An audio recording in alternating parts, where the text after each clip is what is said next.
Hi friends, this is अंकित। आपका स्वागत करता है अपने यूट्यूब चैनल मैथ्स लवर अंकित पर।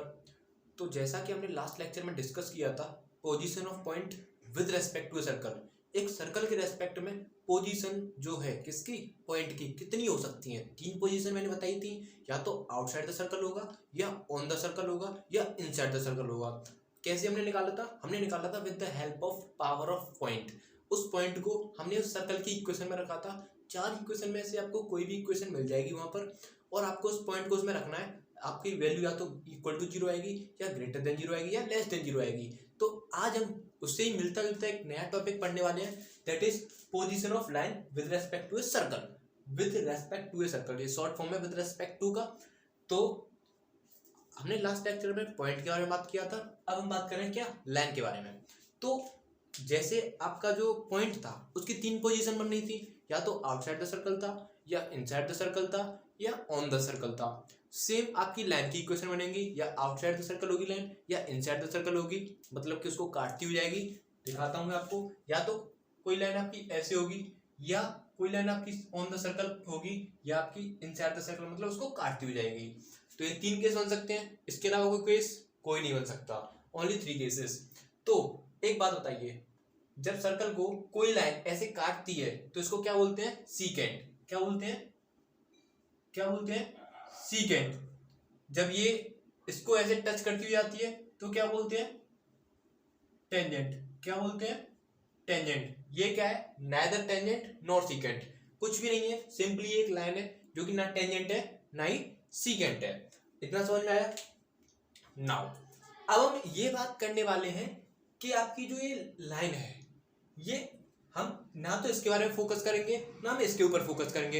हम फोकस करेंगे इस लाइन जब ये टेंजेंट का काम करेगी। किसका काम करेगी? टेंजेंट का, क्योंकि हमें फर्दर इक्वेशंस के बारे में पढ़ना है। इक्वेशन ऑफ टेंजेंट हमें निकालना आना चाहिए, और ये भी हमें चेक करना आना चाहिए कि ये जो पर्टिकुलर लाइन है, यहाँ पर सर्कल की इक्वेशन कुछ भी हो सकती है, फॉरगेट अबाउट दैट, मतलब उसको भी भूल जाओ।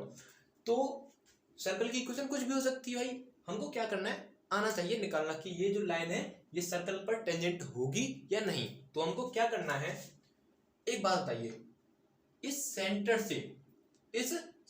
से मैंने क्या किया, एक परपेंडिकुलर डिस्टेंस इस लाइन पर डाला, और यही परपेंडिकुलर डिस्टेंस क्या आपका रेडियस है, यही परपेंडिकुलर डिस्टेंस क्या आपका रेडियस।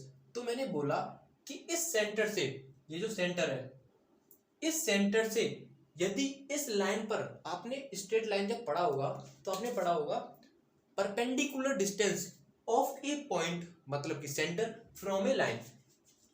एक थोड़ा सा देखो, इधर देखो, ये कोई पॉइंट है, स्ट्रेट लाइन का कॉन्सेप्ट है, बता देता हूं। ये आपका एक पॉइंट है, दिस इज अ पॉइंट, और ये आपकी एक लाइन है। तो आपने फॉर्मूला पढ़ा होगा कि डिस्टेंस ऑफ पॉइंट, या फिर perpendicular distance of A point from A line, यही क्या होती है आपकी डी। कैसे निकालते हैं वो भी बता देता हूं। सपोज करो आपका पॉइंट x1 y1 है, x1 y1 है, और ये लाइन आपकी क्या है, जनरल फॉर्म ऑफ लाइन दे रखी है। सपोज करो ax plus by plus c equal to 0, मुझे ये d निकालना है। तो d इज इक्वल टू जो होता है वो होता है, इस पॉइंट को इस लाइन में रखो, that is ax1 plus by1 plus c। Understood है? नाउ अंडर रूट में क्या करना है, a और b का स्क्वायर करके ऐड कर देना है। This is your perpendicular distance. ये फॉर्मूला जो होता है, इससे हम इस पॉइंट की perpendicular distance that is D calculate कर सकते हैं फ्रॉम द लाइन। तो यही फॉर्मूला हमें यहाँ पे लगाना है। तो इतना समझ में आया? नाउ अब एक बात बताइए, अब ये जो लाइन है इस सर्कल पर टेंजेंट कब बनेगी? कब बनेगी? जब ये जो डिस्टेंस है किसके बराबर हो जाए? आर के बराबर हो जाए। डिस्टेंस जो है किसके बराबर हो जाए? आर के बराबर हो जाए। समझना, ये जो डिस्टेंस है किसके बराबर हो जाए? आर के बराबर। तो ये कंडीशन आपकी किसके लिए आएगी? जब आपकी ये जो लाइन है क्या बन जाएगी? इस सर्कल की टेंजेंट बन जाएगी। सपोज करो इक्वेशन ऑफ सर्कल आपकी जो है वो किस में दे दी? स्टैंडर्ड फॉर्म में दे दी, मतलब कि सेंटर 0 0 है, दिख रहा होगा, x माइनस 0 का whole square plus y minus 0 का होल स्क्वायर कह सकते हैं। तो सेंटर कितना आ गया आपका? 0,0 आ गया।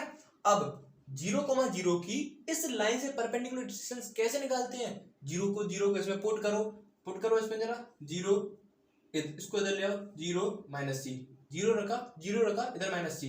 अब अंडर रूट में क्या बोला था मैंने?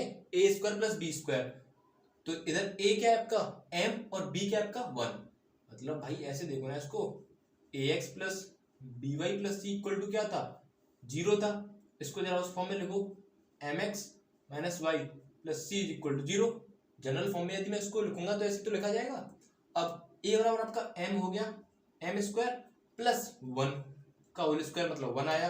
तो समझ में आया इतना, इतना समझ में आया।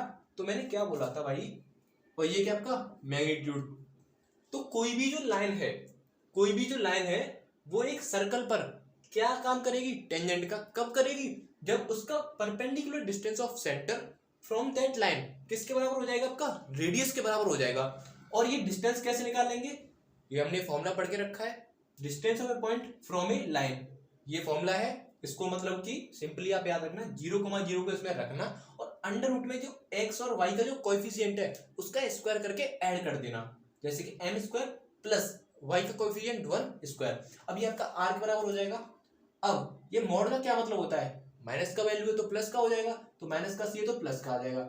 लेकिन एक बात और याद रखना, कभी भी ऐसा आए कि x plus 2 is equal to 3, mod of x plus 2 is equal to 3, ये आप क्या ना आपने चैप्टर पढ़ा नहीं होगा, फिर भी मैं बता देता हूं कि x प्लस 2 इक्वल टू 3। तो भैया ये जो मॉड है वो प्लस माइनस से खुलता है, किससे खुलता है, प्लस माइनस से। ये याद रखना कि मॉड x प्लस 2 है और इक्वल टू में कोई कांस्टेंट होता है, तो ये जो मॉड जब यदि मैं हटाना चाहता हूं तो इस मॉड को जब मैं हटाऊंगा तो प्लस माइनस आ जाएगा, समझ में ना। तो सेम यहाँ पर आपका c क्या आपका वेरिएबल है, तो यदि मैंने यहाँ से मॉड को हटाया, यदि मैंने यहाँ से मॉड को हटाया तो c बराबर क्या आ जाएगा, plus minus r under root में m स्क्वायर प्लस 1 आएगा कि नहीं, दिस इज योर c। तो यदि अब आपसे कोई कंडीशन पूछे, फाइनल कंडीशन क्या बनती है कि सपोज करो एक लाइन दे रखी है y is equal to mx plus c और आपको एक सर्कल दे रखा है जिसकी इक्वेशन कुछ भी हो सकती है, या तो सेंटर रेडियस फॉर्म या स्टैंडर्ड फॉर्म या general form, forget about that, समझ गए। तो आपको क्या करना है, डिस्टेंस बराबर r करना है और यहाँ पर c आपका हर बारी बदलेगा, कुछ ना कुछ वही है, बदलता ही जाएगा। तो होगा क्या, डिस्टेंस बराबर r रखना है, डिस्टेंस का फॉर्मूला आपको पता है, और भैया यहाँ से कुछ ना कुछ यहाँ पे कंडीशन आ जाएगी, c बराबर r plus minus r under root में m स्क्वायर प्लस 1। तो इतना समझ में आया, कैसे करेंगे भाई, कैसे कंडीशन निकालेंगे, इतना समझ में आया। पहले इतना नोट कर लो फिर देखते हैं आगे। नोट कर लो, स्क्रीनशॉट ले लो, ले लिया स्क्रीनशॉट, ले लिया स्क्रीनशॉट, स्टार्ट करें, आगे बढ़ें, ले लिया स्क्रीनशॉट, आगे बढ़ते हैं। तो मैंने अभी बस इतना समझाया है, एक बार और रिवाइज करा देता हूँ। सपोज करो आपके पास एक लाइन है y equal to mx plus C, किसी भी फॉर्म में हो सकती है, आप मेरी मानो तो हमेशा y equal to mx plus C की फॉर्म में उसको कन्वर्ट कर लेना। और आपके पास एक सर्कल होगा जिसकी कोई सी भी फॉर्म दे रखी है, मैंने क्या क्या माना यहाँ पर, सेंटर रेडियस फॉर्म, सॉरी मैंने स्टैंडर्ड फॉर्म मानी है, X square plus Y square equal to R square, जिसका सेंटर 0 0 हो सकता है। यहाँ पर कोई सेंटर a b होगा, तो आपको क्या करना है भैया, यहाँ पे 0 0 नहीं आएगा, यहाँ पे कुछ और आ जाएगा, लेकिन वैल्यू तो c की निकल के आएगी भाई, वैल्यू तो तब भी निकल के आएगी c की। मैंने तो एक स्टैंडर्ड केस लिया है, मैंने तो एक स्टैंडर्ड फॉर्म लिया है भाई, कुछ और भी हो सकता है। सपोज करो यहाँ पे सेंटर a b हो जाए, तो यहाँ पर आपको ax और यहाँ पे b रख देना, तो यहाँ से c की कुछ और वैल्यू आएगी, आएगी कि नहीं आएगी। तो वैसे ही आपको कुछ भी मिल सकता है, जरूरी नहीं, लेकिन ये आपका स्टैंडर्ड केस होता है जो कि समझाना पड़ता है ताकि आप और जो है इसकी हेल्प से समझ के इसको उन दोनों को कर सको। इतना समझ में आया। अब एक बात बताओ, अब यहाँ से जन्म होता है किसका, अभी हमने एक बात देखी कि d is equal to R, ये डिस्टेंस r है तो हमने एक डेरिवेशन ड्राइव किया। अब एक बात बताइए, यही लाइन है, यही लाइन किसका काम कर रही है, यहाँ पर टेंजेंट का काम कर रही है। कब, जब डिस्टेंस बराबर r हो रहा है और इस कंडीशन को सेटिस्फाई करके ये आ रहा है। तो यदि मैं इस वैल्यू को यहाँ पर उठा के रख दूं तो y बराबर क्या आ जाएगा आपका, तो y बराबर आ जाएगा mx plus minus r under root m square plus 1, कितना आ जाएगा, r under root m square plus 1। और यही क्या होता है आपका इक्वेशन ऑफ टेंजेंट, यही क्या होता है आपका इक्वेशन ऑफ टेंजेंट। तो भैया मैंने लगे हाथ आपको इक्वेशन ऑफ टेंजेंट भी बता दिया। तो सिंपल सी बात है भाई, कुछ नहीं करना, बस डिस्टेंस बराबर r करना है, यहाँ से कुछ ना कुछ आपका एक कांस्टेंट का वैल्यू आएगा, आपको ये y और mx तो आपको दिया होगा है ना, यहाँ से c का अगर वैल्यू में उठा के इस लाइन में रख देता हूँ तो y बराबर M X plus minus R under root M square plus 1 कुछ इस टाइप का एक्सप्रेशन आएगा और ये क्या हो जाएगा आपका इक्वेशन ऑफ टेंजेंट हो जाएगा। अब समझो इक्वेशन ऑफ टेंजेंट, इसको मिटा दूं, पूरा मिटा देता हूं, है ना। इक्वेशन ऑफ टेंजेंट समझ में आया, इक्वेशन ऑफ टेंजेंट आपके समझ में आएगा। आई होप आपको ये समझ में आया होगा। नाउ अभी हमने बात की इक्वेशन ऑफ टेंजेंट की, क्या आया था, क्या आया था इक्वेशन ऑफ टेंजेंट, तो यहीं से स्टार्ट होता है किसका, इक्वेशन ऑफ टेंजेंट का। तो जन्म होता है इक्वेशन ऑफ टेंजेंट का। तो इक्वेशन ऑफ टेंजेंट जो आया था इसको हम बोलते हैं equation of tangent in slope form. इसको हम क्या बोलते हैं, equation of tangent in slope form. अच्छा स्लोप फॉर्म क्यों बोलते हैं, क्योंकि आपको पता है, आपको जो लाइन दे रखी थी y equal to M X plus C, इसमें स्लोप दे रखा था, स्लोप दे रखा था कि नहीं, इसीलिए तो y equal to M X plus, यहाँ से फिर कितना आया था आर अंडर रूट में एम स्क्वायर प्लस 1, है ना। इसको बोलते हैं equation of tangent in point form, sorry गलती हुई, equation of tangent in slope form. Equation of tangent in slope form क्या है आपकी, y equal to M X plus minus R under root 1 M square plus 1। ये किस circle के लिए है, अभी मैंने जो सर्कल की इक्वेशन ली थी एस, वो कौन सी ली थी, equation of circle in standard form, जिसका सेंटर 0 0 था।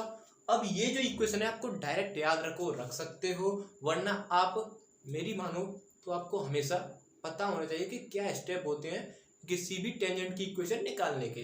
क्या होते हैं, बस डिस्टेंस बराबर आर करना है, जो डी बराबर आर अभी जो हमने किया था, पॉइंट को उसमें रखते हैं इक्वेशन में, सेंटर को उसमें रखते हैं, वहां से सी बराबर कुछ आता है और वैल्यू अभी हमने सेंटर रेडियस फॉर्म के लिए कुछ और आएगी, ये स्टैंडर्ड फॉर्म के लिए। अंडरस्टूड है। नाउ अब एक बात बताओ, अभी तो हमने देखा था कि जो सर्कल था इस पर एक लाइन थी। अब ऐसा भी तो हो सकता है कि भैया एक सर्कल दे देगा वो और बोल देगा ये सर्कल दे दिया, कुछ ना कुछ इक्वेशन होगी यहाँ पर, ये सेंटर है इसका, और आपसे बोल दिया जाएगा कि एक पॉइंट दे दिया इस सर्कल पर x1 y1। सपोज करो एक केस तो था कि आपको एक लाइन दे दी जाएगी और पूछेगा कि ये लाइन जो है टेंजेंट है या नहीं। पहले तो ये पूछेगा अगर टेंजेंट है इस पर तो टेंजेंट की इक्वेशन क्या होगी, तो आपको ये वाला फॉर्मूला लगाना है, equation of tangent in slope form. Now अब एक बात बताओ भाई, ऐसा भी तो हो सकता है कि आपको पॉइंट दे दे वो कि इस पॉइंट पर मुझे टेंजेंट चाहिए, तो इस पॉइंट पर टेंजेंट की इक्वेशन क्या होगी। ये बहुत इंपॉर्टेंट चीज है, इसको बोलते हैं इक्वेशन ऑफ टेंजेंट, इसको बोलते हैं equation of tangent in point form. क्यों बोलते हैं पॉइंट फॉर्म, आपको पता ही लग रहा होगा, equation of tangent in point form लग गया पता आपको। Equation of tangent in point form क्यों बोल रहे हैं, क्योंकि आपको एक पॉइंट दे दिया जाएगा, ये आपको पॉइंट क्वेश्चन में गिवन होगा और आपसे बोला जाएगा कि इस पॉइंट पर मुझे क्या चाहिए, इक्वेशन चाहिए, किसकी, टेंजेंट की। तो मैंने इस पॉइंट पर जो इक्वेशन की टेंजेंट होगी वो आपको याद रखनी है। सपोज करो सर्कल दे रखा है आपका क्या, X square plus Y square is equal to R square, circle तो यही होता है, स्टैंडर्ड फॉर्म दे रखी है। नाउ अब मैं यदि बात करूं इस पॉइंट पर टेंजेंट की, तो उसकी इक्वेशन क्या होगी, तो देखो एक्स स्क्वायर को आपको रिप्लेस करना है किससे, किससे रिप्लेस करना है, एक्स इंटू एक्स वन से, और वाई स्क्वायर को आपको रिप्लेस करना है किससे, वाई इंटू वाई वन से। तो एक्स स्क्वायर की जगह पे आप रखो क्या, X into X one plus Y square की जगह पे आप रखो क्या, Y into Y one is equal to R square, is equal to R square. This is your equation of tangent in point form, this is your equation of tangent in slope form, जो distance बराबर R करके हम निकाल रहे थे, और ये आपका equation of tangent in point form है। आपको पॉइंट दिया होगा और उस पर आपको टेंजेंट ड्रॉ करनी है। तो ऐसे करना है, कोई भी सर्कल हो, एक्स स्क्वायर को एक्स इंटू एक्स वन से और वाई स्क्वायर को वाई इंटू वाई वन से रिप्लेस करना है और equal to R square. This is your equation of tangent in point form. अब एक बात बताइए, इतना समझ में आया। अब सपोज करो भाई ये सर्कल ना हो, कोई दूसरा सर्कल हो, कोई दूसरा सर्कल हो, तो क्या होगा वो भी देखते हैं। तब तक के लिए इसको नोट करो, कर लिया नोट, कर लिया, कर लिया। तो हमें ये कह रहा था कि अगर ये सर्कल की इक्वेशन ना होकर कुछ और इक्वेशन दे दे, सपोज करो इस सर्कल की इक्वेशन आपको X square plus Y square plus 2gx plus 2fy plus C बराबर 0 दे दी जाए, तो आप एक्स स्क्वायर को तो एक्स इंटू एक्स वन से रिप्लेस कर दोगे, वाई स्क्वायर को वाई इंटू वाई वन से रिप्लेस कर दोगे, बट इसका क्या होगा, एक्स और वाई का क्या होगा, तो एक्स को आपको रिप्लेस करना है X plus X one upon two से, और सिमिलरली वाई को रिप्लेस करना है किससे, Y plus Y one upon two से। समझ में आया? तो एक्स स्क्वायर को X into X one plus Y square को Y to Y one equal to R square, equation of tangent in point form. और यदि सर्कल की इक्वेशन ये हो तो एक्स को x plus X one upon two से, भाई मैंने क्या बोला, एक्स को और इधर वाई को Y plus Y one upon two से रिप्लेस करके this is your equation of tangent in point form. तो दोनों केसेस के लिए मैंने आपको बता दिए। तो आज की वीडियो भाई बस इतना ही, खत्म करते हैं यहाँ पे। आपको आई होप आपको भाई बहुत ज़्यादा वीडियो जो है अच्छी लगी होगी, मतलब कि आपको यार सब कुछ समझ में आया होगा। बाकी हम इसके ऊपर प्रैक्टिस तो भाई करनी है हमको, क्योंकि मैथ है, बिना प्रैक्टिस के कुछ नहीं होगा। ये तो सब मैं आपको बस एक जनरल, देखो भाई हमेशा याद रखना, जो जनरल चीज़ समझ में आती है ना, वो कभी प्रैक्टिकल मतलब कि ऐसे क्वेश्चन वगैरह से ज़्यादा समझ में नहीं आता। आपको सबसे पहले अगर कुछ भी समझना है तो आपको पहले जनरल चीज़ें समझनी होती हैं। क्या समझना होता है, जनरल चीज़ें, क्योंकि जनरल से ही तो आपका कोई पर्टिकुलर केस बनता है। तो वीडियो भाई आज के लिए इतना ही, तो मिलते हैं नेक्स्ट वीडियो में। यदि आपको वीडियो अच्छी लगी हो तो भाई आपको पता ही है क्या करना है, लाइक करना है और चैनल को सब्सक्राइब करना है। तब तक के लिए टाटा, बाय बाय।